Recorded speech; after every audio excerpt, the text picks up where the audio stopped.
నమస్కారం సిటీ వార్తలకు స్వాగతం. భద్రాద్రి కొత్తగూడెం జిల్లా వ్యాప్తంగా 18వ తారీఖు నుండి 30వ తారీఖు వరకు జరిగే 10వ తరగతి పరీక్షా కేంద్రాల వద్ద 144 సెక్షన్ విధించినట్లు జిల్లా ఎస్పీ ఆదేశించారు. ఉదయం 9 గంటల నుండి తరలి వస్తున్న విద్యార్థులు 9 గంటల 30 నిమిషాలకు ప్రారంభమై 12 గంటల 30 నిమిషాల వరకు పరీక్షాకాల సమయాన్ని విద్యార్థులు వినియోగించుకొని పరీక్షలు రాయాలని జిల్లా విద్యాశాఖాధికారి తెలిపారు.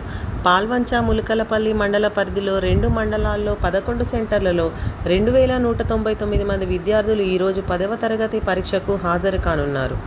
పాల్వంచ మండలం 9 సెంటర్లు 1930 మంది విద్యార్థులు, ములకలపల్లి మండల సెంటర్లలో 269 మంది విద్యార్థులు పరీక్ష రాయనున్నారు. విద్యార్థుల భవిష్యత్తును దృష్టిలో ఉంచుకొని 5 నిమిషాల సమయాన్ని విధిగా వినియోగించుకోవాలని జిల్లా విద్యాశాఖాధికారి తెలిపారు.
సిటీ వార్తల సమాప్తం. నమస్కారం.